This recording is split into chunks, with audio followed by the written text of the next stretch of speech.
Hey y'all, it's the Milkmaid. So I thought I would bring you along as I finish up making my vanilla extract. I meant to show the first part of it, but I can explain it pretty simply. What I did last August was I put about 8 to 10 vanilla beans. I cut them in half and I slit them lengthwise in order to expose the beans, and then I filled up this jar. It's supposed to be like 5 to 8 beans per 8 ounces. I didn't know, so I just filled the whole thing up. And I filled it up with spiced rum. Yum. Normally with my extracts and stuff, I'll just use, say, vodka or Everclear or something like that. But I just wanted to add a little extra kick to my vanilla. So I put them in, filled it up, and then totally forgot about it. You're supposed to put it in like a dark place and shake it every day for like a week, maybe 2, and then I think after 6 months it's kind of prime time. But again, like I said, I forgot about it. I have so many little projects that are going along that I like the ones that I can kind of just set it and forget it. Excuse me, I have a frog in my throat.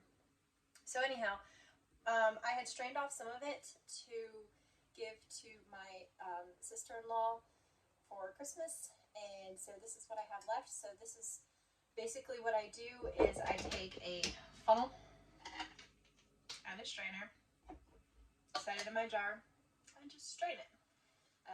Pretty straightforward. And then I took out my beans from the strainer, put them back in the jar, and now I'm going to add more spiced rum. I'd already poured this once and my camera wasn't rolling, which is why you're missing a whole lot of the stuff. So, voila. How you do? Fill it up. Put a lid on. And shake. And that's it. So this is what is called a perpetual vanilla extract. What you do is you strain off the stuff that you've made, and then you refill it again. There's suggestions that every 3 or 4 times you put a couple more vanilla beans in there to kind of boost the flavor, but it's going to keep extracting. We're going to see how this turns out, because I guarantee that this is way stronger than the store-bought extracts. So it should have a very nice flavor. What I'd like to do is test this next one 6 months from now, which this video will help me remember, hopefully, and see the flavor comparisons between the two.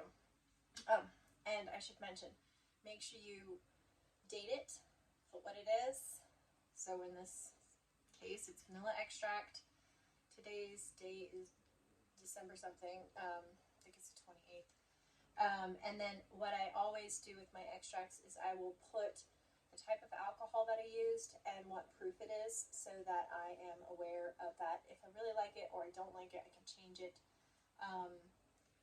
I could get into all the different types of proofs and medicinal herbs and how you would process them differently, whether they're dried or fresh or that kind of thing. But we'll leave that for another video. This is a super simple way to get into extracts, and it really is dummy proof, obviously. So, hope you like that. It's fun to try. Vanilla beans have been coming down in price a little bit, so they could be not quite so expensive. And also you can make this cheaper just using like a cheap vodka. I would probably get like 80 proof vodka to do these. But beyond that, I mean, it doesn't have to be fancy. The flavor comes from the vanilla beans. So, enjoy, and I will talk to you later. Bye.